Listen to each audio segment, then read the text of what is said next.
The views and opinions of this podcast are solely our own, with no direct intention to offend or upset. Brilliant.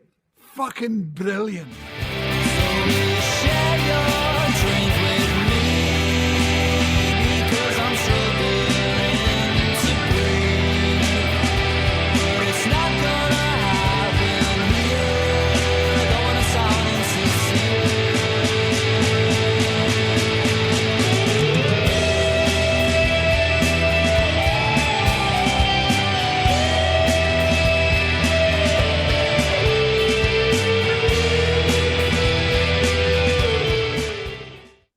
Hello, you bunch of mental-looking, smarty-ass bastardos that you are. Welcome to another episode of What's the Script? It is Series 5 and now on episode 17. Getting to the back end of it. As you always know, we do 25 per season. Thank you very much for tuning in. As always, my name's Craig, and with me is Chris. How are we, Christopher? A wee bit better, but no well, but better. Good medicine you had there, got you a fucking gig, wasn't it? Well, so much so, I says to you, I seen the new Jaguar advert and I thought it was a fever dream. So... Oh, we'll touch on that. Don't you fucking worry, we'll touch on it. So there we go, folks. It's us two as always. But with us this week, a very special, very special guest. We've got Tim, my best bud for many a year, who suggested to do today's film. And we also invited you, as you know, if you want to come on and talk about the film you suggested, you're more than welcome. Tim, how are you, mate? I'm doing good, mate. Thanks very much to you for getting me on. It's been a pleasure to come and do this one. I'm glad I was first one picked. So... I couldn't have made it up, by the way. Couldn't have made it up. Because it works in quite well with our plugs that we normally do. I'll just go very quickly. Say always thank you to Quaint for our title tracks, letting us use them before you demand royalties off us the next year or two, bastards. And we're also in conjunction with Native Origins, the bespoke sport and leisure wear product that Tim is the CEO, head honcho, emperor, galactic fucking warrior. It's his baby. Tim, tell us about Native Origins, please. Firstly, thanks for the shout out to Quaint as well. As you know, that's my son, who is a lead guitarist on it, and what you've done for him has been brilliant. I mean, getting another wee plug out there for him. So that's good. Thanks very much. And thanks what you've done for me as well through every podcast in the last couple of weeks. It's good to get the name out there because we've just started. I'm going to be launching this probably January. I could have done it earlier, but through Shopify and stuff like that, but I wanted to make sure everything's right, spot on. My website's still getting built just now because I'm not happy with some things and I want to be perfect with it. So basically what it is we're a streetwear brand. I'll go through the wee bit that I've done that's on the socials saying that it's working class values and family bonds. We're not just making clothes, we're creating a legacy to be passed down generation after generation and stuff. Embodied by resilience, pride, and the relentless pursuit of something that lasts. So it's not just a normal clothing brand that's just going to be like you're seeing now everywhere. It's jumping on a trend with White Fox representing everything. Do you know what I mean? Just for the sake of doing it. I'm going to stand my own 2 feet here and date my way, and that's it. I'm not going to change for anybody. And obviously the stoicism part of it, that's going to be intertwined with it. I know I've spoke to you a wee bit about it. The 4 pillars: wisdom, courage, temperance, and justice. I mean, that'll come later on with some of the things in it. The first one that's coming out, the hoodie that's behind me, the 84 core collection. That's a wee nod to my missus because she was born in 1984. She is the core of this family. So it's only right that I start with her. Fuck up, you. Well, it's true. I'm having that. Plug your brand. I'm not having that shite. Aye. She's the rock. She's the pillar. She is. Love this when I wouldn't have got off my arse today. Do you know what I mean? So, and then the next bit that will come out will be the Offspring collection. Obviously, my kids. The three of them, they'll be getting their own kind of wee nod to them, so something to look forward to in the future. So, aye, that's it in a nutshell. And it'll be launching in January. When it launches, it'll be everywhere. It'll be all over social media, and probably be sick of the sight of it. Aye, so folks, you've no excuse. We've been plugging it now for I think it's about 2 months we've been doing this for Tim now, and he's only hitting the link that I put into the group chat. There's nearly 400 yous in the group chat now, but the Facebook group, 391 yous, YouTube 319, X, just is it about 1900 yet, X? I'm not sure, mate. I'm not sure. Oh, thanks for doing your homework, Chris. You're fucking smashing. Well done. But we're up there as well. The TikTok's doing well, innit? The TikTok is ticking over, as they say. Oh, don't talk about that Don't podcast, talk for about fuck's that. A blast for the past. sake. Oh, Jesus, I could have made it up. Aye, 750. So, Nice. Oh, fuck's sake. no bad that. Aye. 500 views, 2 likes. That's the way the TikTok works. Exactly. It's fucking smashing. So, folks, before we get any further, as I said there, we are going to do this every few weeks where it'll be as normal. Chris pick, my pick, and then one of your picks. So every 3 weeks, we'll have a member having the chance, like Tim's having the day, to come on and talk about their film, which is good. Mixes it up a wee bit. It's a different view for a different wee face, and I like that shit, know what I mean? But Tim, tell us what your pick was and why. So when you first announced it, I was kind of torn between Jaws and Into the Wild. Two of my favourite films that are about, but Jaws, you made me choose. So I went with Jaws. This film, when I was growing up, it scared the shit out of me. It stuck in my head. You know what I mean, I was like terrified of watching it, but mesmerised with it, and it's just stuck there through all the years. You know what I mean, and I couldn't have picked any other one really. That's the reason I went for it. For what it done to me in the past, probably scared me. That's a smashing choice, mate. Chris, what do you think about it? Aye, like anybody, mate. I probably seen this when I was a wee boy, and I'll roll all his bits going, oh, that's fucking terrifying. It launched a mad fascination with sharks for me. See that, mad? The irrational fear that there's a shark in the deep end of the fucking pool and all that on holiday. Shite like that. You just stole my thunder. I was going to out a boy I went to school with, James McGall. He's on he's follows us, so he's going to hear this, I know. He used to be scared to go to swimming because of Jaws in primary. Aye. I think with myself, it was the original The Floor is Lava.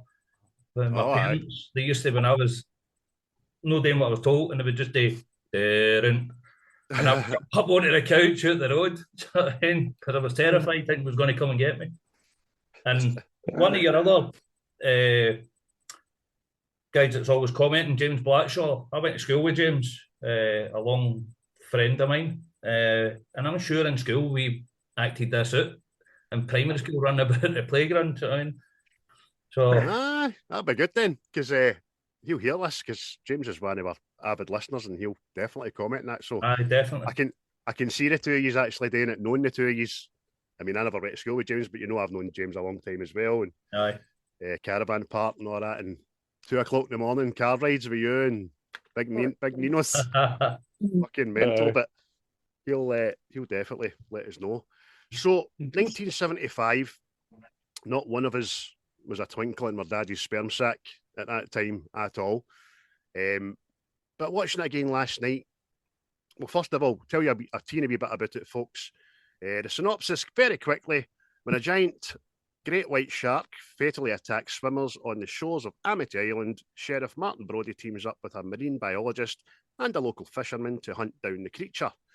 It was directed by Steven Spielberg, and it stars Rob Schneider, Robert Shaw, Richard Dreyfuss, Lorraine Gray, Murray Hamilton, and a very special mention for Lee Fierro, who I will talk about more later in the programme, because she deserves it. The budget was $9 million, And there's a big bit of trivia attached to that as well. But it made in like 476.5 million for 1975. That is, we're talking $9 billion.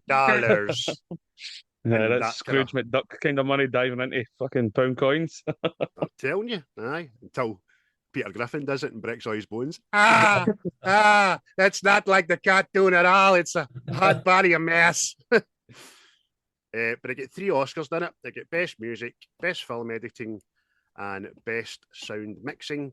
And today it stands up no end at 8.1 out of 10 on ImDb and a fucking tappery 97% on Rotten Tomatoes, man. Aye, that's still stands up.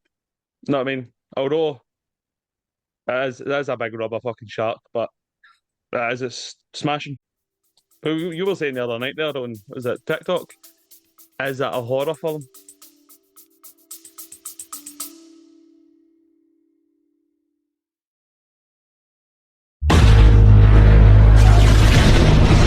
We're Seismic Cinema. I'm Colin. I've probably not seen it. Paul's watched it in the wrong order. And I'm James, and I've probably written an essay on it. And that's Seismic Cinema. We believe in the power of escapism. Oh, thank God for that. That'll do. It's a horrific happening of things, but it's not a fucking horror film. The shark doesn't come into your dreams like Freddy Krueger. It doesn't keep. Well, what I will say after getting killed. See the argument for it being a horror film. People around the world have an irrational fear of sharks. Mm-hmm. So, well, it could have been worse. It could have been a Christmas film. That was when it was meant to be released. Yeah, that's right. That's right. Now, that would have been some argument with Die Hard than that. It's just a Christmas film. Fucking shark jumped out the water with a wee Santa hat on that. What do you think, Tim? Do you think it's a horror? Nah. Chiller, thriller kind of thing for me. Probably back then when I was watching it, primary school and that, it would have been a horror in my eyes, I mean, because I was horrified at it. Terrified. It's subjective, and it's whatever you think it is. If you think it's a horror, it's a horror. If it's no, it's no. I was just playing devil's advocate and trying to get a bit of clout, which never fucking worked as usual on that app. Well, like I says, that would be the argument for, because, well, I mean, here in Britain, apparently more people are killed by cows than sharks. Yet everybody knows. I know a few guys that have been killed by cows, man. Fucking nearly done their cell in because of daft cows. So, know what I mean? But in fields. There you go. That could be a new Spielberg film. What's that? A new film, Cows. About killing people. Cows. But aye.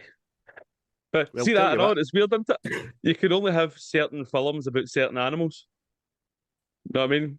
Like this. And then you got like piranha and all that stuff. Can he be like a killer kangaroo and all that? Although I think that has been made now. Aye, well, they like a box, the kangaroos, didn't they? So, look, where was I? I've lost my thing here. My big fat thumb's just scrolled away down. So, before we get any further, just a wee shout out to our homeboys at Seismic Cinema and also Diabolic and Wreckfast. Hope you are still listening to us. We're still listening to yous. And obviously getting your wee plug and all that, which 1/3 of the fucking people I mentioned there plug is back. So that might be stopping. It's like giving likes away on apps. People go, don't like that. It's brilliant, but I'm not liking it. Don't want to like it. I've only got 3 people loves. Aye, tell you. Oh, Babel was the best, man. Babel was the best. That was it. It was the best social media argument causer in a relationship ever. Because if you didn't give your bird, your heart, your one heart every day, it was fucking investigations and fucking, terrible, man. So it was brilliant, that was it. Well, it was if you wanted to wind up a cow. But as we said, right, here's my bit. I need to press my wee jingle here. Let's go back to the year. Back to the year. back to the year of the film. Over to Tim. Hey, 1975, Tim, what have you got for us? What happened? 1975. Gerald Ford was the president of America. And he survived 2 assassination attempts. But the Vietnam War ended then. So he done something. Aye. Oh. But over here, we had the lovely, not so lovely, Margaret Thatcher. She was the first woman elected to lead the Tories. Hey, You that's know just more some about brave, that. man. The VCR was developed. So there you go. Probably watched that one. Jaws on this for the first time. Microsoft was launched as well with Mr. Gates getting into that. Was it? Aye. A loaf of bread was 11 pence. Pint of lager was 20 pence, and 20 fags was 20 pence. So for 51p, you get fed, watered, and a bit of scran. People out there just a one sign of tear just rolled down their cheek there. Back in the day. Darkness, my old friend. And the average house price was only £16,980. 1690, that's no bad. Aye. What else was going to be? Faulty Towers aired for the first time. Magic. Charlie Chaplin was knighted by the Queen, which I was surprised about. They asked him in an interview how he felt, and he said nothing. So He's a bit aloof, was Chaz. We'll go into films then. What films we're going about then? Obviously, Jaws. One Flew Over the Cuckoo's Nest. Rocky Horror Picture Show. No. The classic Dog Day Afternoon. And Monty Python's Holy Grail. They're all smashing the films.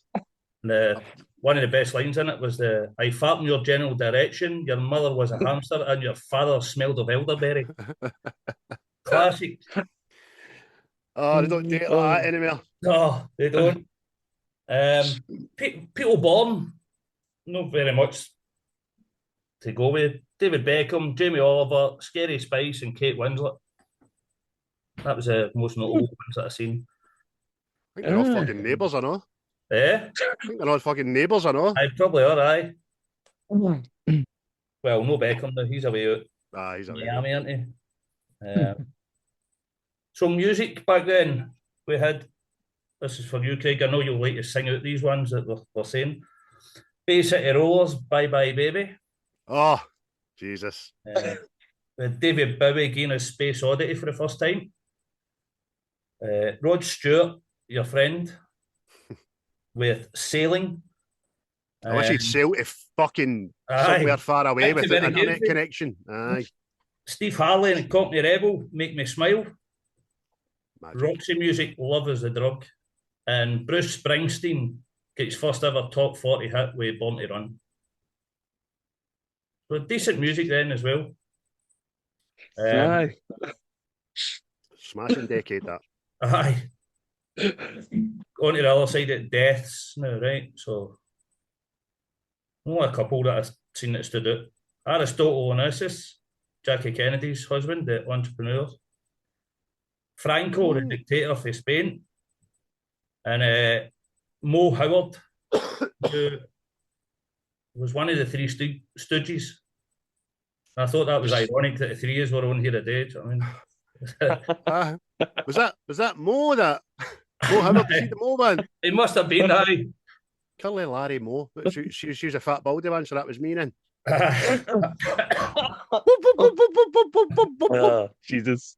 And just to end it all off there with the events and stuff, we actually had an active serial killer in the UK at the time with the Yorkshire Ripper, Peter Sutcliffe. He was cutting about doing people in. So, Yeah, he had a wee dream and he tried to make it happen. Society just brought him down. I know, and like so many misunderstood people of that ilk just went about it in wrong way. You know what I mean? Just we tad to the left. Just went about it in wrong way. I thought I would add that in because when I've just finished listening to the Terminator one that he's done, Terminator 2, and Chris had mentioned the Rose West one as well. So I thought I'll add that Peter Sutcliffe in, try and keep it going. Do you know what I mean? Maybe there's something in it here for you. That's right. I forgot I said after when he mentioned that. I says, "Hey, they made everybody feel part of that house, man. Aye. Just for bags. Under the bricks. Under the bricks, man. Aye. Oh, come on in there, my lovely. Make yourself at home. In fact, make yourself part of the fucking home. In you go now. I don't know why I've got him sounding like Bert at a trapdoor. Right there, Boney. How's it going there, mate? That was brilliant, mate. Thanks very much for that. We launched back in time in 1975. My God, think how far a pound coin could get you back then, eh? Fuck's sake. Or Could a have pound bought a note, small fucking island. that size. Aye. No such thing as pound coins back then. So, as we said there, we're on to talk about Jaws. Absolutely brilliant. We all watched that again last night, as we were saying there. I can't remember the runtime, but it just seemed long. Didn't seem long as in I didn't enjoy it, but it seemed a lot longer than I'd ever noticed it was before. Aye. Right, because watching this, I remember like the first couple of attacks and all that, and then it just felt like it was right into them hunting the shark, whereas there's more in the middle of that part. So, aye, it's Is it? That mere what is it bureaucracy anyway, centre? mates? Aye. It's still smashing, man. It's what I was actually going to say to you is, given all the problems with the sharks and all that they had with us, do you think this is one of the films that would benefit from a remake? Let Tim Nowadays, answer that with the first. boat, the CGI and stuff like that, as long as they don't take it down the road of the Meg and stuff like that, and make it ridiculous. Well, see, I can get why, but I think this is one of the films that's a cinematic masterpiece and just shouldn't be fucking rebooted or retampered with or digitally remastered or nothing. See, the fact we all know how bad the shark was and all that jazz, that's what makes it, man. And it's not, it doesn't get overused either. You don't see the shark until fucking well after halfway through the film. I think it's about an hour and 20 minutes before it actually appears. Yep. Aye. That was all down to see the sharks not working properly and all that. So you were actually supposed to see more of the shark, but who knew that saltwater and metal doesn't mix? Aye. So That's amazing, that. You were saying about the sharks not working. There was a wee bit I found on the internet about it, and Spielberg had invited Scorsese and George Lucas to see the mechanical shark in operation. Lucas put his head in it. Spielberg grabbed the thing with controls for it and stuck his head in it, and they couldn't get him out. Actually got him out, and they legged it because they thought they had actually broken it. So that was excellent, man. I read that. I can just imagine George Lucas fucking he'd stuck in a mechanical shark and them all sitting laughing until they couldn't get it fucking open again. Brilliant. Boys and their toys. I know. But see how shark films go. I know, but we're saying it's if they want to remake it, I hope it doesn't get as ridiculous as the Meg. The most ridiculous shark film I have ever watched is something called Super Shark versus Mega Octopus. The shark flies out the ocean and takes out an aeroplane in the sky. That is a real thing. Just nonsense, innit? Absolute nonsense. There's a lot of no bad shark movies that have been done. I mean, I think Channel 5 launched with Deep Blue Sea and Mrs. Doubtfire. I remember it. And Deep Blue Sea was pretty good. But I think is there not about 4 of them now? Probably is. Aye. Then you've got Sharknado and all that shite. It was actually a no bad one. It was I can't remember the name of it. It might be like 47 meters or something like that. And it's 2 lasses in a shark cage. And the next thing, the cage falls off the boat and sinks to the bottom of the ocean. And they're down there with these fucking sharks all cutting about. See, like boys in a bad tune. Here you. No, I've not seen that one. I came across one on Netflix, and it was a dubbed one. Is it Under Paris? It's called or something. Or That's it. Aye. that was all right. It took a wee while to get going, but it was pretty good. The sharks all in the river Seine and all that. It's fucking mental. Aye. But with regards to this one, what about you, Chris? You asked the question. Do you think it would benefit for a do-over, or are you quite Don't know. happy to leave it where it is? I mean, see if it was possible for them just to keep the same film, but kind of jazz up the shark. I think it'd be golden. But you're not going to get that, know what I mean? Aye, no. But as I say, it's just one of the ones I would leave alone unless, like you say, they could digitally remaster it and just spruce it up just a wee bit. But Yeah. it's smashing. I can imagine seeing that in the big screen back in 1975. You know what I mean? When you're no privy to your phone or anything like to see the trailer 100 times before you go and see the movie. It would have been fucking. Although I can imagine I'd be sitting there going, "When's this fucking shark going to appear?"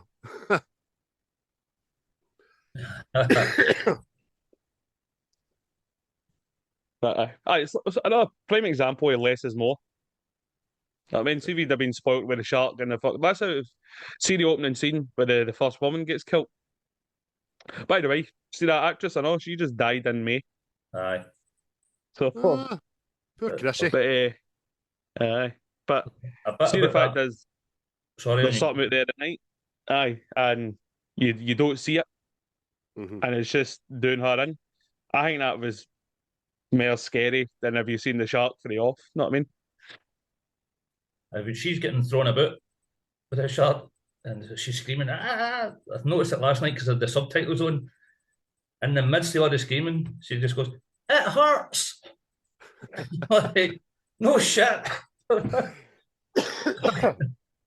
a part of a shark. So that wee video with the two wee veins in it. Ow, Charlie, that really hurt. The wee man bites his brother's finger. Yeah. Fucking great, man. So there's a lot of, as with everything, there's a lot of great trivia attached to this. When composer John Williams originally played the score for director Steven Spielberg, Spielberg laughed and said, "That's funny, John, really, but what did you really make for us?" Aye. And Spielberg later stated that without Williams' score, the movie would only have been half as successful. And according to Williams, it jump-started his career as well. That's just one of the ones, isn't it? The minute you hear the first bar, Yeah. oh, it's Jaws. Yep. Memorable. If they made it now, but it'd be very inclusive. So the tune would go. Da, da, da, da, da, da, da, da. I thought you were going to start singing the fucking backing track to that Jaguar relaunch video there again, mate. No, yeah, mate. That's not getting forgot about. What the fuck is that? That seriously messed with me the other night. I've not seen it yet, so Oh, infinite Jesus. mate. Oh, How to ruin a business in 3 seconds, or aye. 1 minute 30 seconds, whatever, however long it is. It's fucking Aye. mental. I used to work for Jaguar. I know the clientele. They're all cigar smoking, Pringle jumper wearing, whiskey drinking, golf playing. What's the word the women using now? Misogynists. Aye, that's us. And they've fucking alienated a lot of them, man, I'll tell you. Oh, So, mate, it was what just that Jaguar? like I says, I was lying no well, and it popped up, and I went, "The fuck is this?" And then at the end, fucking Jaguar pops up, and I'm going, "What? I didn't see a motor." That's fucking just blew my mind. Austin Powers will turn his grave, by the way. Every Bond villain will turn their grave. Every British baddie in a film will turn their grave. It's fucking, it's horrible. Yeah. So, I mentioned a very special mention in this movie for actress Lee Fierro. Now, I done that because she is the very elderly mother of the wee boy that gets killed, whose name escapes me. I've got it down later. Alex, the kinder boy, isn't it? Aye. So, at the time, and by the way, if that's her husband, I know, he's worse.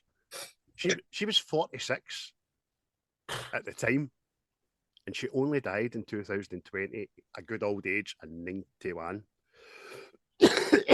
Amazing, man. and a wee bit about her as well. Several decades after the film's release, she walked into a seafood restaurant and noticed an Alex Kintner sandwich on the menu. She commented she'd played the mother many years ago. Then Jeffrey Voorhees, manager of the restaurant, ran out to meet her, and he was the guy that played the wee boy. Just pure random, man. Met each other after all the years, and that's fucking nuts, man. By the way, see his death in the film. It's fucking horrible, man. See, there's this. So you see about the fin just turning about, and you're going, "What the fuck's that?" You know what I mean? It's, horrible, man. Aye. You think the dog's away first, didn't you? Aye. I've always wondered what happened to that dog, if it legged it or it got scranned. Did it not come back out the water with the stick? No, the stick was floating in the water itself.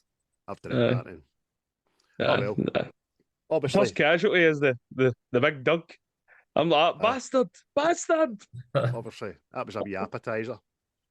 And then it obviously wasn't that hungry day because it just wanted a kid's meal. Hey! Alex Kintner. Fuck you. But aye, she looks ancient. Everybody at the time and since has been like, away, it's not your noise, ma. Fuck off. And then that was another thing I noticed when I was younger. I know. I'm going, is that his gran?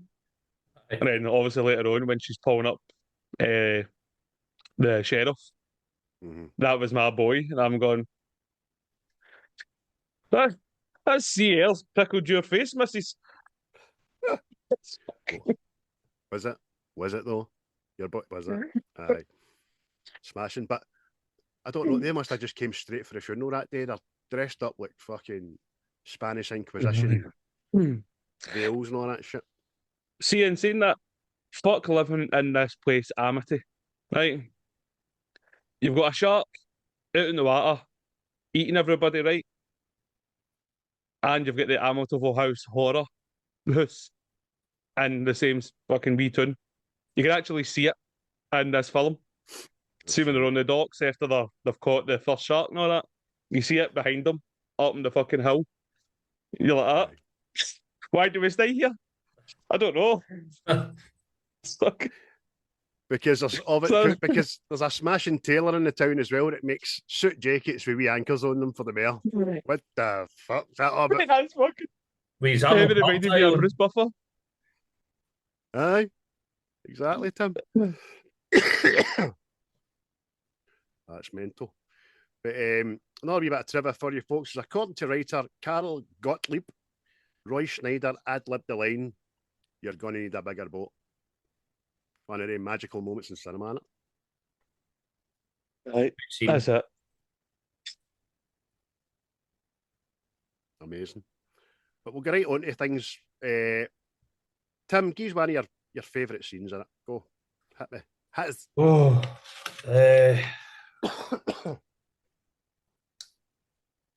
I don't want to go straight into the best scene in it. So one of the scenes that Chris does that.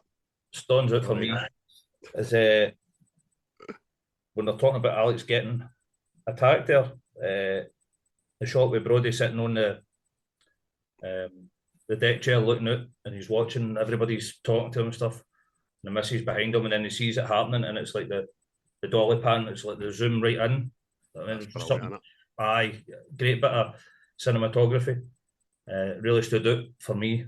As I say, that's one of them, but I've got plenty, but I didn't want to pop right into the best scene in it. Aye, there's a few best scenes. Chris, give one of yours. Go. Fucking steal it. Well, I'll do that either, right? But I'll say it's this. See the one, the shark attacks the guy that fell out of the boat. See the wee red boat when he's out. By the way, why is he out in that pond? He's there sailed out of the wee boys like, are you all right, lads? Are you all okay? I am Scoutmaster General. But see when he falls at the boat, and then you just see this. You just see the shark underneath the surface of the water, and it just drags him under as it goes under the boat. For that was brilliant, man. Mm-hmm. Aye, and it's ended up and it ends with just seeing his leg fall into the bottom, didn't it? Aye, he's mad pedo leg. I should have been in that boat anyway. Fucking, he wasn't fit. He was legless. Can't. I mean, just paint the picture. Everybody's at this beach. Everybody's here. A group of small boys has went into the pond, and then there's this fucking guy. Hello. Aye, definitely, man.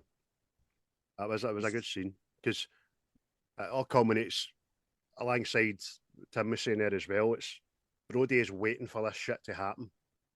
He knows something's going to happen. He can't concentrate. See that as well. This film does this very well. There's a lot of talking over talking because so it's like you've shot a real thing. You're on the main character, and then you can hear this fucking loudmouth woman talking in the background. She seems to appear quite a lot with the tan and the fucking. She's like one of the gangsters' moles, isn't she? But it's done very well, very very well because as that old man's talking to Brody, Brody's looking at his shoulder. You can't really hear what he's telling Brody, but you can hear all the hustle and bustle in the background and her talking and all that, so it's great. But aye, mad pedo. Mad pedo. Munch that pedo. Oh, what am I How about you, Craig, mate? Let's go, steal the best scene, go do it. Go. Do it. No, I won't steal the best scene at all because I don't want to steal your thunder, mate. No, I'm going to do one of the major ones because, like Tim said earlier, you didn't realise it when you were younger. And obviously reading a bit of trivia and watching it last night in its entirety, the monologue for Shaw about the Indianapolis is just mesmerising. It's brilliant.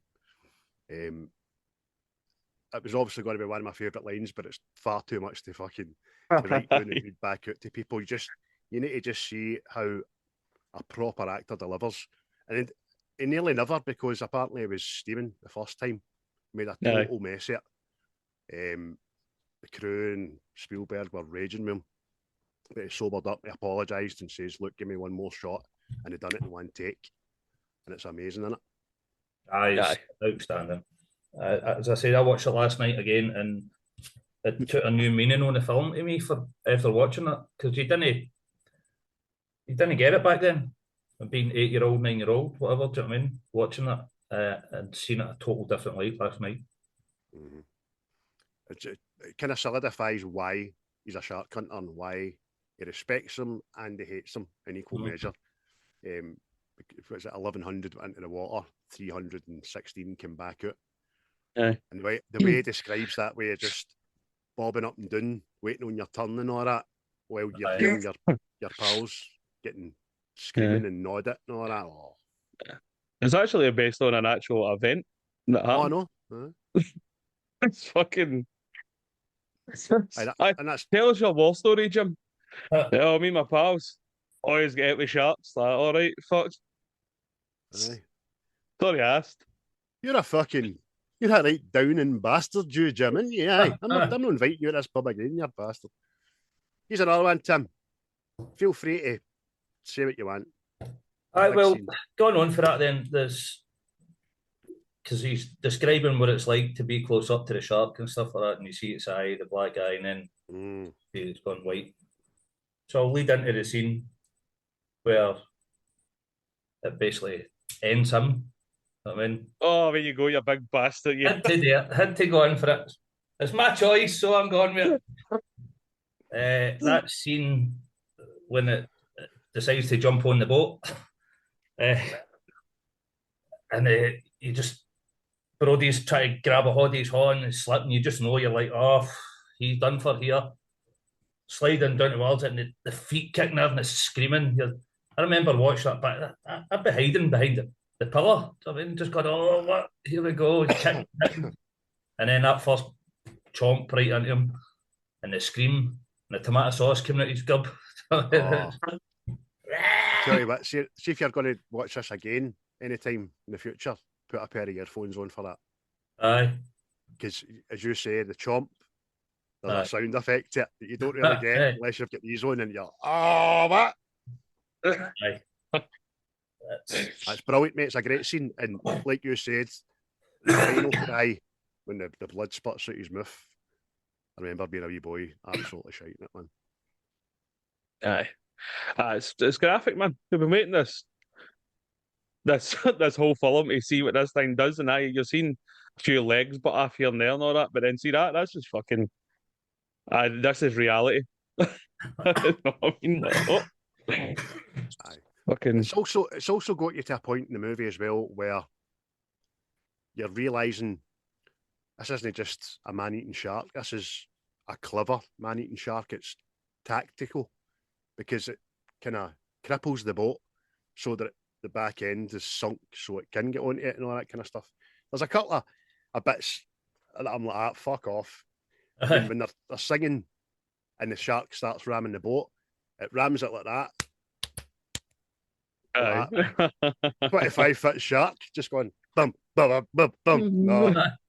One would have sufficed. I was down there listening to fucking, what was that thing? Hadaway. What is love?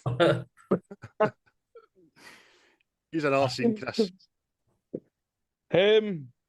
Well, one I always look forward to is obviously when the sheriff's throwing the chum into the water, and the next thing this fucking behemoth just comes out the water, and it's mere his reaction, like fucking, and it just backs away. It's brilliant, man. It's one of the like the when Quint's getting killed. It's one of the things you always look forward to in the film. Just this. Oh, there's that big bastard. It's fucking. Can't say enough about it, man. It's brilliant. And then obviously you get that line. You're gonna need a bigger boat. So it's which aye. It's one of the quotes that's misquoted over the years. Everybody would have said, "We're going to need a bigger boat," and I probably said that growing up as well. And it's not until recently I've realised that's what he said. You're going to need a bigger boat.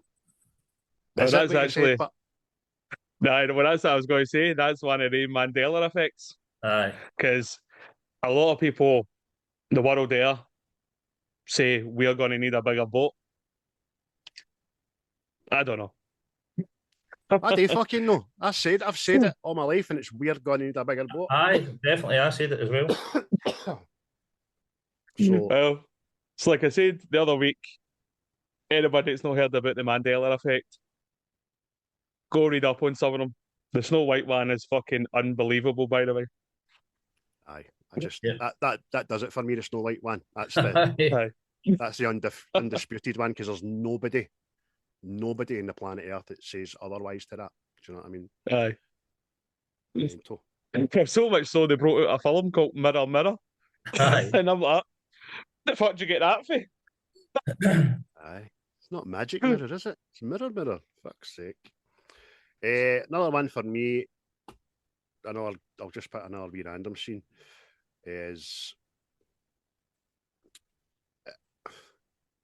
it's not a great scene, but it's a poignant scene, and it angers me, right? See, when they all go back to the beach, they've no shut the beach, they've put signs up and they're looking out and blah blah blah, and the mayor goes up to this old couple and says, "Why are you not in the water?" You know what I mean? Like, I've just put some suntan lotion on and that. I don't want to get it off. He was like, "Look, come on, it's a seaside town. Get in the water." And the guy does it with his wife, and I'm guessing drags his 3 fucking grandchildren in as well. It just angers me. Because being Glaswegian, I know you, Chris, and you, Tim, would have said the exact same thing to the mayor. You go in the fucking water. Aye. You know what I mean? Aye. You go in first, mate.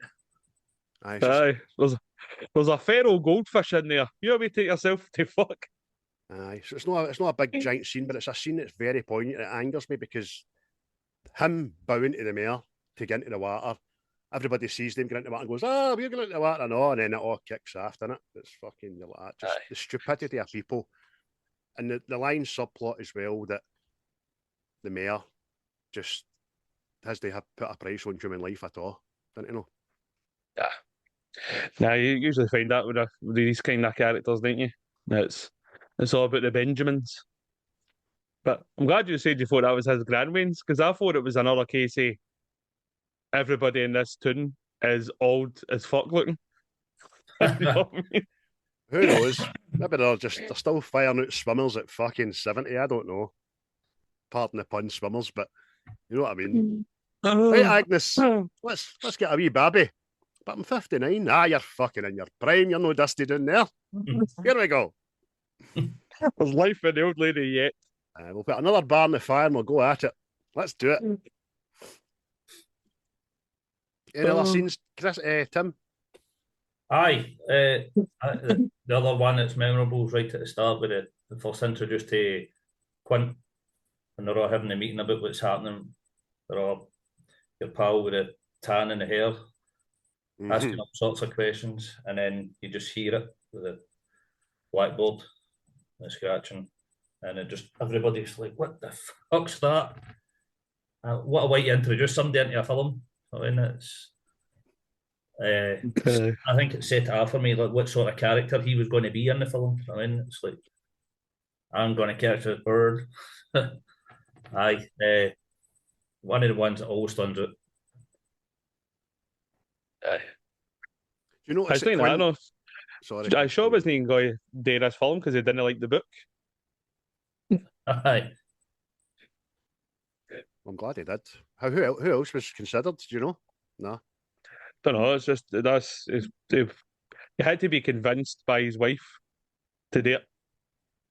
She just wanted a bit of the house. Just do it, Robert. Come on. Away you out and play, Robert. On you go. Aye. Better be Bevan on set and Bevan in the house. I'm fucking sick of the sight. You wee bastard. We can go and do it. That.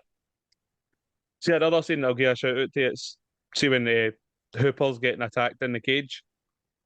I know it's fucking so freaky and all, man. This behemoth again attacking this fucking cage, just setting right about it. You know what I mean? Aye. And then it's mixed with real footage, a real shark and all that as well. So you're like, oh fuck. That's right. It's very noticeable when you see it swimming away. It's like actual in it. Yeah. But so that's a great scene, that. But I remember being annoyed and all because he drops the fucking spear, the harpoon. Fucking idiot! One job, mate. And its mouth was right in front of you, you know. But there's a hope. It's like that thing, but it's always in these films. See if people don't do stupid shit, nothing happens. You know what I mean? It was like somebody said to me, like, was it the film 2012? Why is this guy always inches away from disaster? Like, well, see if he was fucking safe all the way through the film. What's the point, guys? You know what I mean? Because he can drive a limousine like a fucking Lamborghini. That's how.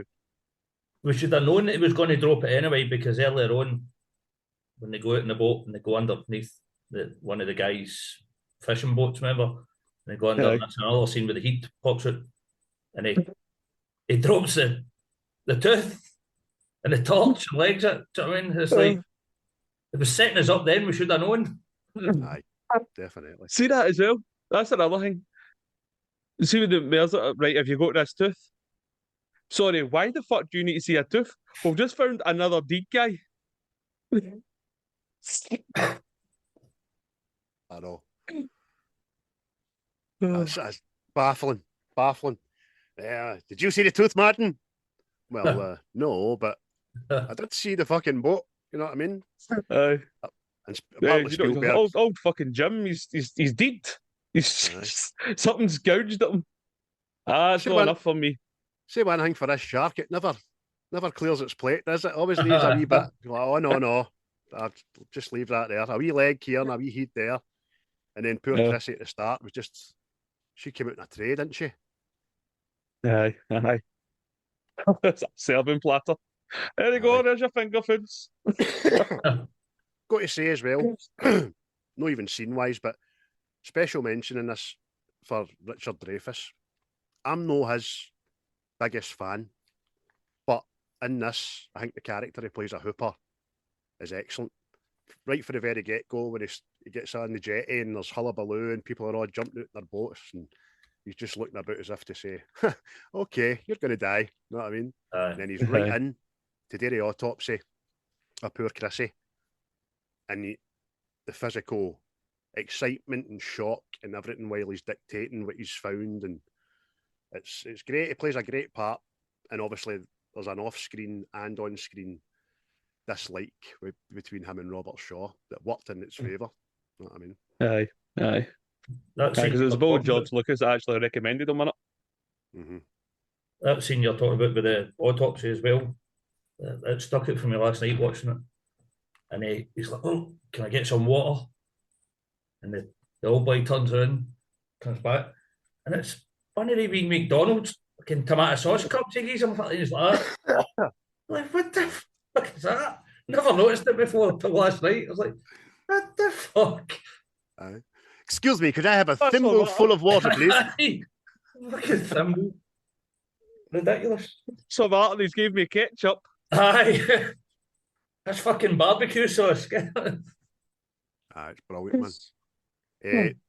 So we talked about the shark and how, relating to the budget, was $9 million. It was originally 6, and the other 3 million was all spent on the shark. And the shark was named fondly Bruce. Hey!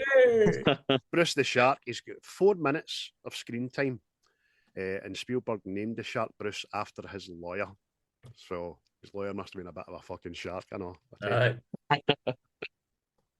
So there was a left-hand side shark, a right-hand side shark, and then a full motherfucker. You know what I mean? Yeah. And as much as saltwater wasn't kind to the mechanics, it was kind to a camera or film in a camera, apparently, that they dropped under the water and thought was irretrievable.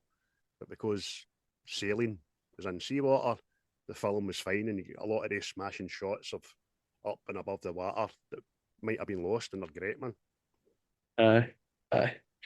Because what was it? Each shark cost what, 500k? That's mental, man. And then another 500k each in repairs and maintenance. You just imagine that at all? Taking it to a mechanic. How long's it going to be? Oh, I don't know, mate. Aye. Oh. It's going to cost you. That dorsal fin's fucked. It'll be a couple of weeks before I get another one out of parts department, you know what I mean? Aye. No, I don't know, mate. I don't know. It's an older model, this. What? Just to give people a bit of scale of the gravitas of this movie back in the day, over 67 million people in America alone went to see this film when it was initially released in 1975. And that was just under a third of the country's total population at the time. And that obviously made it the very first ever summer blockbuster. So, this shows you, man. Because I think it was like the first to release it in multiple different cinemas, wasn't it?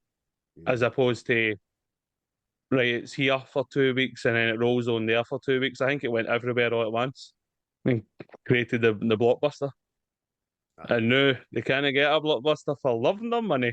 I know. It must be so hard with all that money and technology at your fingertips to make a good film these days. A bit like Frank Lampard when he had a transfer embargo at Chelsea. He done well because he couldn't spend any money, and then he got fucking money, fucked it up. But that's the way things happen. Right, so let's go on to the very quotable movie and ask Tim, he's a favourite bit of dialogue or a bit of line or a bit of quoting.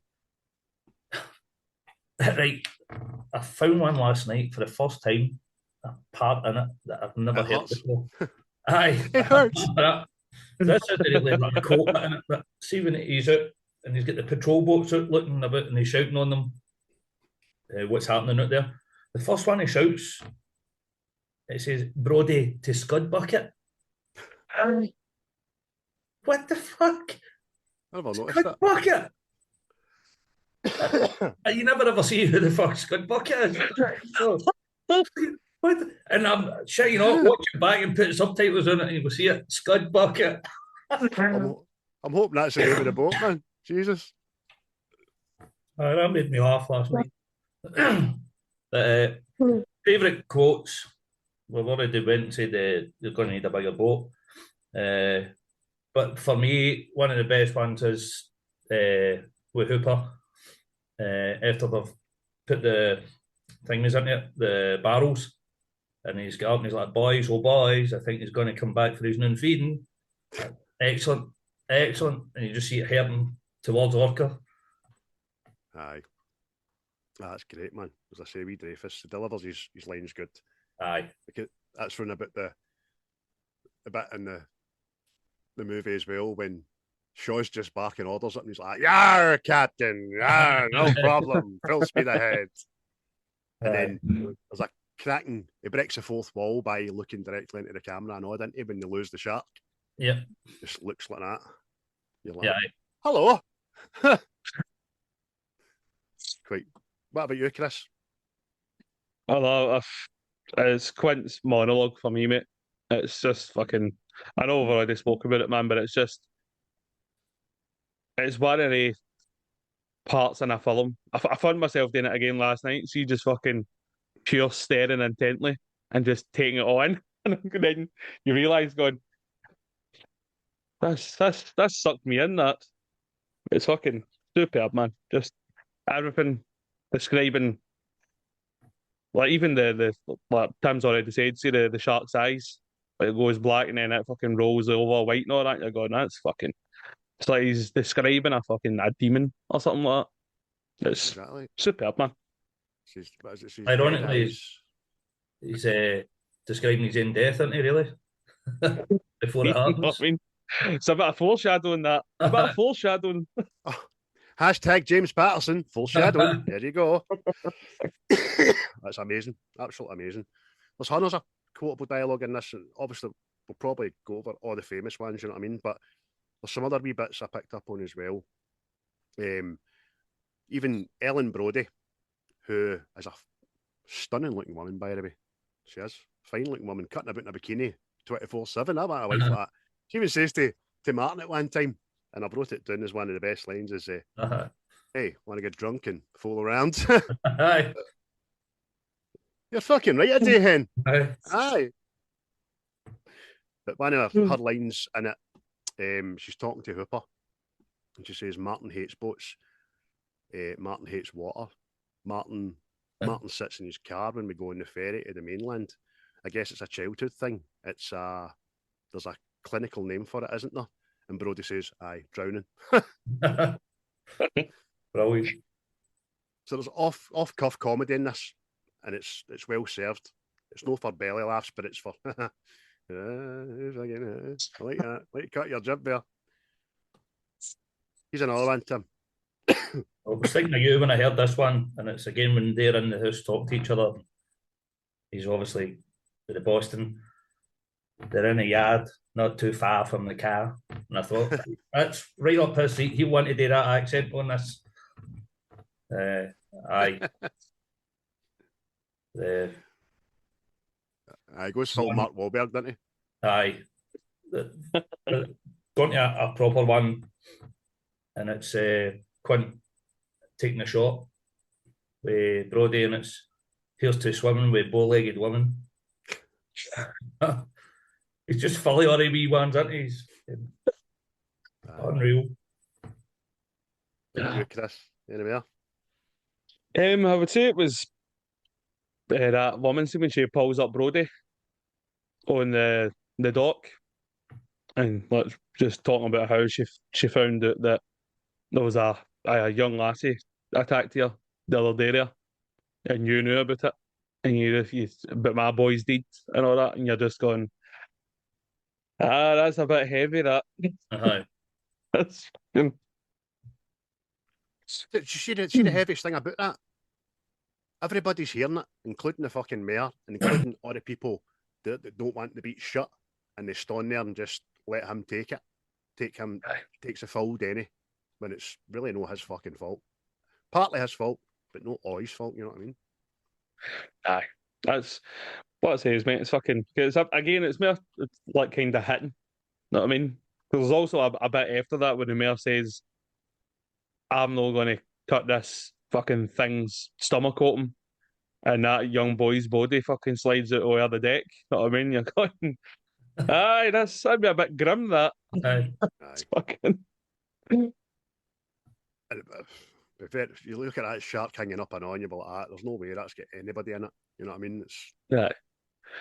That's not even fucking sleeping bag worthy, that. no. Another good line for Quint when he's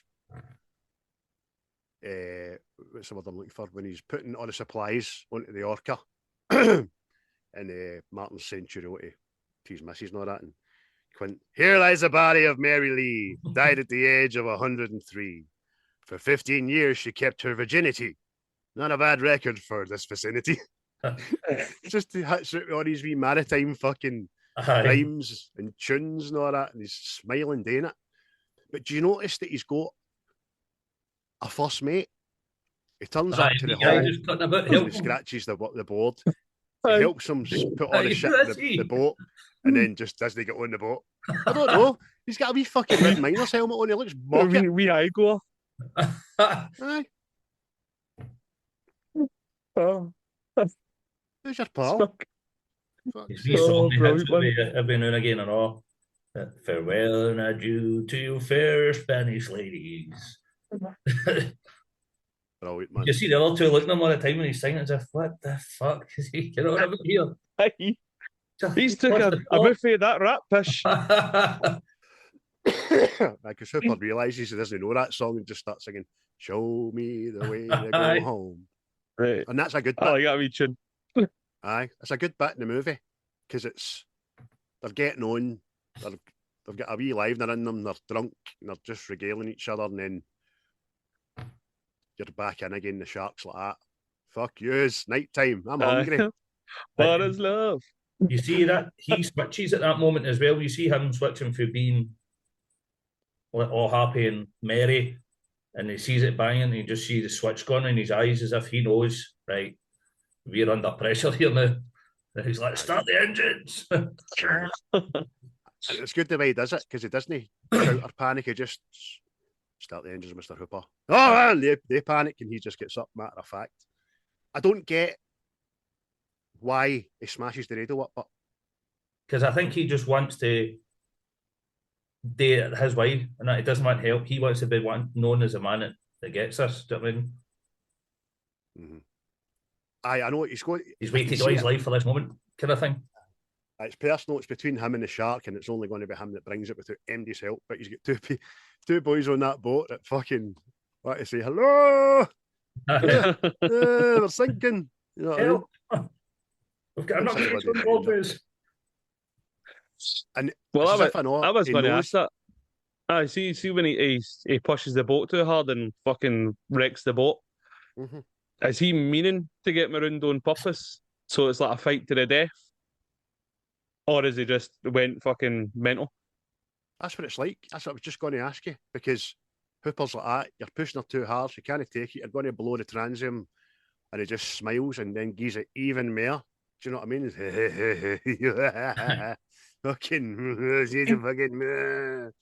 That's one of the parts of the movie, if you're watching it last night, seeing it in a different light. Do you know what I mean? When you were younger, you've no noticed it that way, but last night you're like, he's lost it here. He's tuned in, and it's just him and this shark, and that's it, and he'll do whatever it takes on his terms. I mean, it's like, and that's when he was singing that bit as well. And he's grittier when he's singing it about the Spanish ladies, like almost as if he's lost the plot. Do you know what I mean? And that's why I was wondering, because see, after he kills the boat and they're all storing there like that, well, that's that fucked. He then goes, Hooper, what is it you do with these things? Know what I mean? So is that him snapped out of it and came back to reality? Or, know what I mean? Was that always his purpose? That's a good point, that. That's a good point. That's as if he's come down for his fucking godlike high and realised, I can't kill this fucking thing. What do these do? You know what I mean? Aye, that's a good point, mate. Any other favourite lines or anything, boys? Obviously, you're going to need a bigger boat. Just, that's a throwaway line in everyday life now. There's one last night as well. We've seen with when they're painting on the billboard, and the mayor's like, "Now I want those little paint happy bastards caught and hung up with their Buster Browns." Like, what? What a Buster Browns. I had to go and Google it. It's a pair of shoes. Oh. Oh. And there, I put again, a who knows when that. I thought it meant to hang them with the buzz. aye.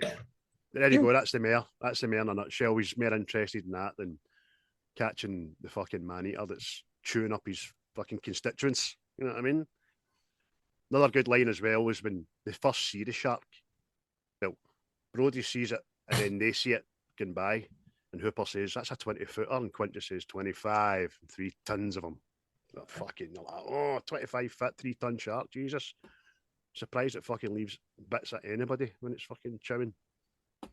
Brody and I, just before we see the shark, you're getting told slow ahead, slow ahead. He goes, "Slow ahead, I can go slow ahead, come down here and chum some of this shit." And then the fucking shark appears, man. See another thing, right? All right, okay, another thing, right. I can't remember this, right? See, the first time I watched fucking Jaws, maybe it's just I think it was fleeting. But see, after Quint's speech and all that, see when Brody goes out onto the back of the boat, it's at night time. There's something flies across the sky. Aye, I seen that last night. Aye. Happens twice, right after each other. A big red line. Aye. So I was like that going, I don't ever remember seeing that as it being digitally fired in, but it was there when the original film came out. And there's a thing out there. They actually believe they caught a UFO or a meteor on video while filming. E.T. Aye, there you go. Well, that's what I thought. Is it like Close Encounters? Know what I mean? Easter egg. Because I think that's his next film. But apparently, no. They just caught it while filming. Aye. And it was fucking quite prominent last night. I was like, fuck was that? Aye. Same as you, mate. And I only looked for it because it was in the trivia. But Spielberg explains it to they accidentally caught a shooting star. And that's why he just thinks it off. But it's slower in it, and there's a redness to the tail. It's like caught it, if anything. So it put the time in the trivia of when this appears. So I was like, aye, fucking right enough, man. Never seen that before. No, fucking, like I say, it caught me on the hop last night. I was like, what the fuck? And then I was like, oh, maybe CGI. And I'm going, but that shit didn't really exist. Mm-hmm. You know what I mean? So I'm like, fucking, that's. I like you say, see, because it's fucking, it's bright red. Mm-hmm. You're going, what? I know it's mental, mate. Tim, who's your favourite character? I don't know. I seen it different last night, as I said, and it was always Brody. We were talking about quotes because of the quote right at the end. I mean, I deliberately didn't say it there because I know we're going to go into the ending and stuff. We'll leave it, you know. But I seen Quint a lot different last night, so I think I'm actually going to go with him. I think he's, especially because of that monologue, and then the madness. Just seeing him totally different, man. Mm-hmm. But I think they all play, the three of them play good parts in it, so I'll go with Quint. Chris? I'll say the shark. I mean, because he's out there serving justice one chomp at a time. I mean, because that last at the start, right? Let's get right into the bare bones of this. She's out there skinny dipping at night. That's illegal. He bites that paedophile. What he was doing is illegal. You know what I mean? He kills Quinn. Quinn was drunk driving. It's illegal. All I'm saying is he's a misunderstood character. That's fair enough. Fair enough. Well, just for diversity, I am going to pick Hooper because it's one of the very few things I like Richard Dreyfuss in, and I think he's a good character. You said it best there, Tim. The three of them all play brilliant parts, and they're all very different people that shouldn't work, but today, do you know what I mean? And They're great. For some reason, I just don't remember him popping back up again at the end. When he fucking gets battered out the cage. He obviously goes away and hides with that oxygen tank. Doesn't come back up to the sharks away and all that. And I was like, fucking, the wee man's back. There you are. So I like him. See, that's another thing as well. Like, what was his plan? Like, just they stayed in there till the oxygen ran out and then, he's away. Maybe he was searching for his spear. Aye. Fucking, aye, try to find that. But it seemed to hit the deck of they seem to be out very far, but he drops the spear and it hits the seabed very quickly, so it doesn't look very deep. But shallow waters at that time, remember? Aye, see. What? That's what I caught. I caught that last night because Quinn's like, we'll take him into the shallows. I didn't. I just thought they never got there because it kills the boat. But there you go. Now I'll bow to your two suggestions. That makes a lot more sense, I suppose. Excuse me, guys, and everybody listening about this cough. I've been trying to mute it best I can, but it's catching me unawares. So there we go. That's my 3 favourite characters. Tim, what would you give this film out of 10? Straight up 10 out of 10, mate. My favourite. 10 out of 10 for you? Aye. I would expect everybody we get on guest-wise have picked their favourite film anyway, so that makes a lot of sense. What about you, Chris? I'll give it a 9. A 9. I say the only thing that holds it back is the shark, but the shark is also brilliant for when this was made.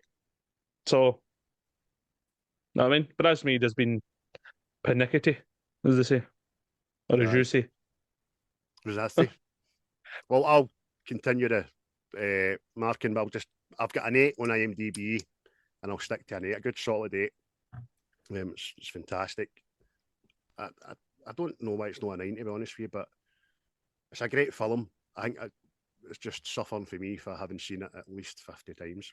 Do you know what I mean? But it's still good. I'll never no turn it off. It's not a bad. It's fucking great film, man. Well, it's like I say, mate.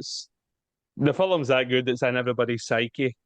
We've all got an irrational fear of fucking sharks, despite the fact there's a good 95% chance we'll never see a shark. And I take the 5% off because Deep Sea World is just along the road. Well, I've done that. I've swam with sharks year before last. Think so. Sure, I got me as a Christmas present. I think that was telling me fucking something. Jump the bar with that steak outfit on you there, boy. Wondered why she was fucking chibbing me before I went. It was great experience. Obviously, nothing like we've just witnessed in the movie, but big enough that I wasn't too comfortable. But it was a good experience, and all that. You're right, mate. We're never going to see a shark of that magnitude in our cold climes, but not to say they're not out there. Not to say that people aren't getting killed by them on the daily in other parts of the world, and not to say that sharks even bigger are doing in that bit of the fucking water that we can't get to. Do you know what I mean? See, there was a part of the film that we kind of skipped there. See, when Brody's reading the books and all that, and it's like people don't even know how old fucking sharks are. They can live for thousands of years and all that, and it's just, again, mate, it's just a freaky thing that's swimming about the water. Aye. Well, that would be respected. I think everybody's got a fascination with them as much as we're fearing them as well. I think if there's a shark programme on the telly or National Geographic or something like that, you'll watch it and you think you know everything about them, and then you'll find something else out about them. You get another bit of info on them. When Quinn talks about, that Tim mentioned about the eyes, and then they roll over white, and knowing for documentaries that's they're feeding eyes in it. It's a protective thing that gives out their eyes to stop them getting pierced or whatever. Oh. But it's like I say, it's like how things are perceived differently. Like sharks, right? Sharks, or they're going to come get you and all that. But then you've got the killer whales, like orcas, and we made Free Willy with that. Know what I mean? Aye. But the shark in this film has got all the traits that a killer whale would have. Mm-hmm. See, one last one with the quotes and that. The quote at the end. And it goes into the Mandela effect thing as well. Smile, you son of a bitch. Bitch. I say it last night when I watched it. Just say, smile, you son of a... And it stops. You're like, no, he definitely said bitch back in the day. I remember bitch. Aye, I remember bitch. I said it in my one last night. Definitely. Are you watching it in VHS? No, now. Watched it on the Now app. It was on that. Unless they've dubbed it or something on Sky. Well, I watched it on Blu-ray and there was no bitch. Because I was like, Aye. You've... Definitely. And again, aye. It's like was it the Queen song? Champions of the World. That song finishes with. Aye. No, it doesn't. Aye. So it's very similar. It just stops. And you're like that. I remember World at the end. I remember that. Aye.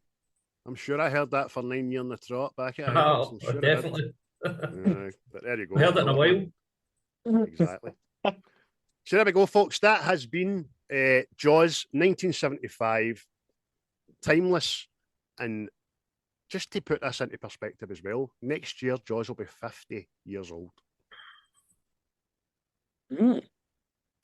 Think of the 50-year-old films you watched when you were a wee boy, and then think of that, watching it as an adult, 50 years old, you're like, that wasn't 50 years ago, man. Yeah. Well, in saying that, I'll need to wait a few more years to go. 50-year-old, eh? Aye, all right, you fucking youngin.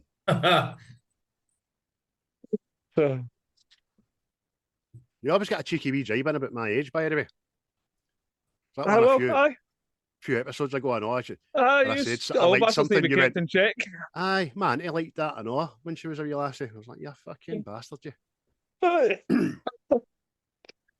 Well, what can I say? What can you say? Well, what I can say is thank you everybody for tuning in and listening. We hope you enjoyed it. Please leave us a like. Please leave us a comment. Share us with people that you like. Share us with people that you fucking hate. I don't care. There's no such thing as bad publicity. Tim, thanks for coming on, mate. It was a pizza film you picked. Thank you, mate. I appreciate it. It was great. I enjoyed it. Good hearing the two of you doing your thing that you always do. And seeing it for a different.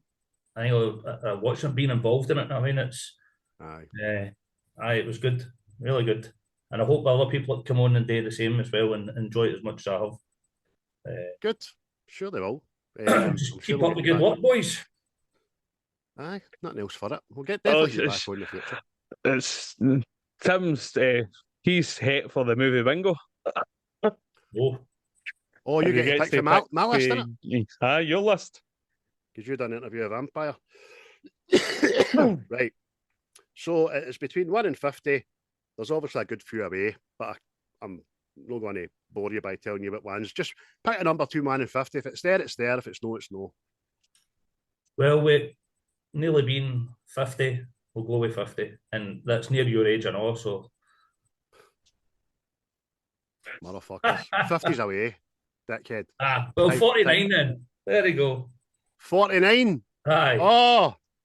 We're into the realms of a sequel to a classic and probably the best of the original trilogy.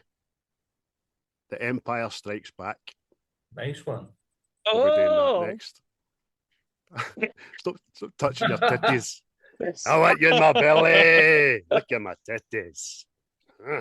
They're evil. So there we go, folks. Star Wars Empire Strikes Back. We'll be doing that next time around. Thank you, everybody, once again. You can get us on YouTube, Facebook, X, Instagram, fucking Spotify, Deezer, Apple Podcasts, the whole shebang. If you can't get us on something, then that place or app isn't worth fucking having. Do you know what I mean? But you've no excuse. Get us shared, get us liked, and join the fun.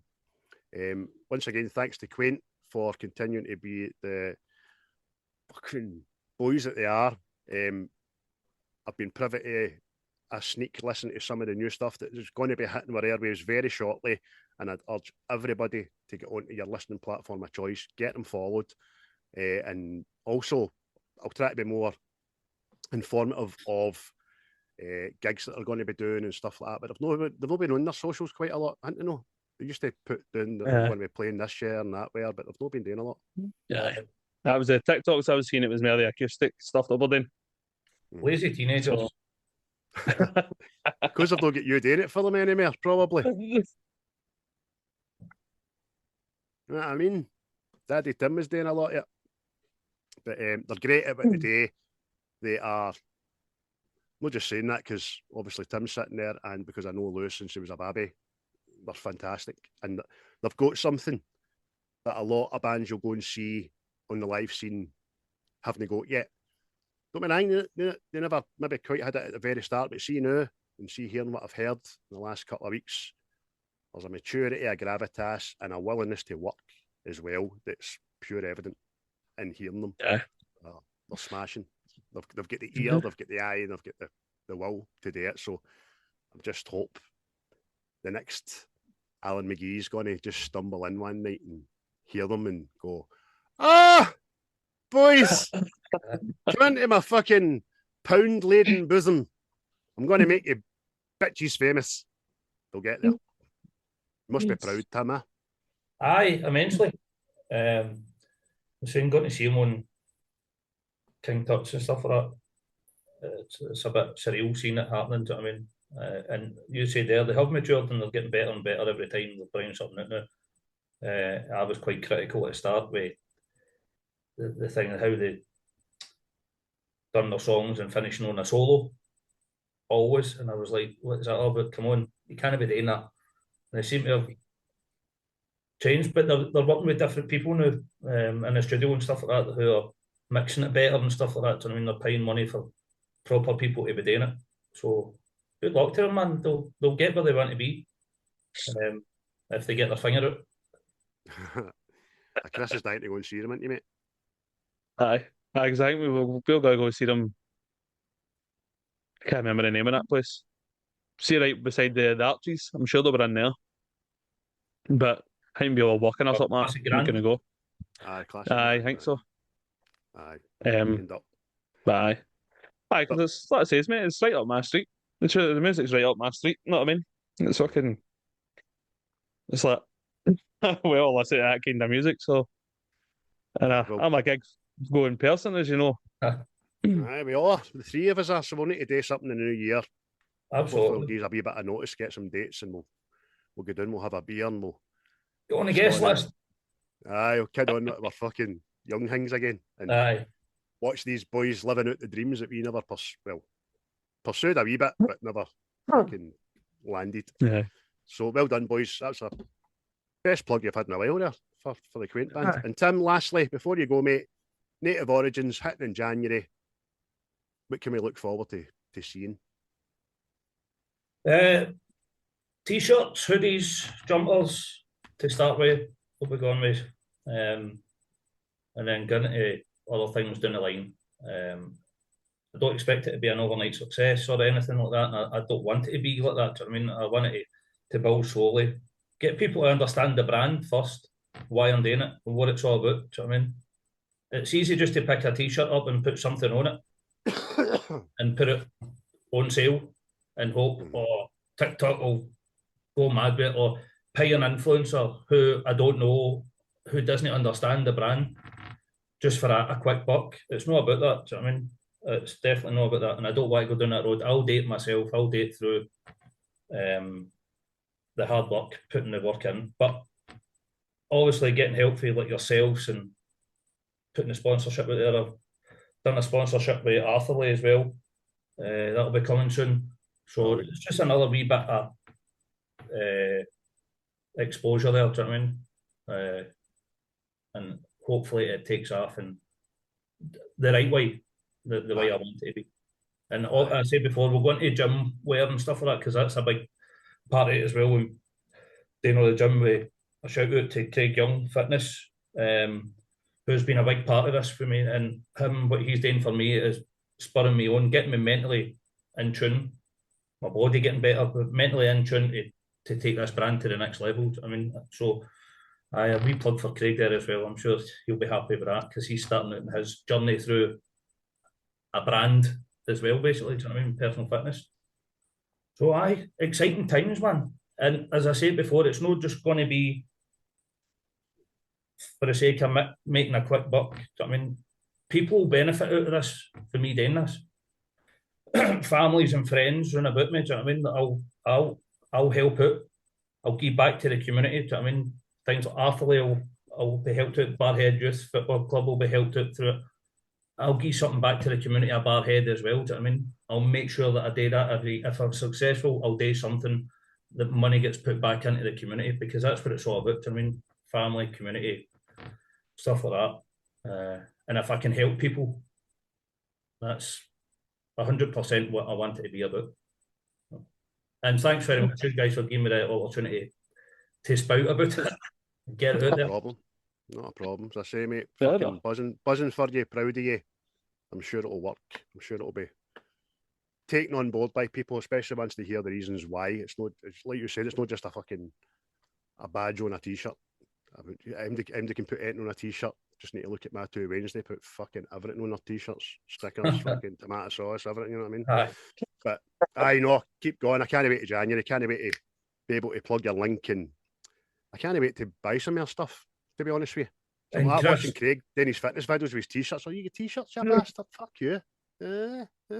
Fuck you, your t-shirts. Chris, you'll need to give me your sizing after it, and I'll get a t-shirt. No worries, mate. No worries. To get it on. Thank you for having me on. Excellent. Right, boys, that'll do us for episode 17. Thanks, everybody, once again. Thanks to Tim. My name's Craig. I'll say cheery bye. Hi, I'm Chris. Cheery bye. And I'm Tim, and cheery bye. You will never find a more wretched hive of scum and villainy. We must be cautious. The views and opinions of this podcast are solely our own, with no direct intention to offend or upset. Brilliant. Fucking brilliant.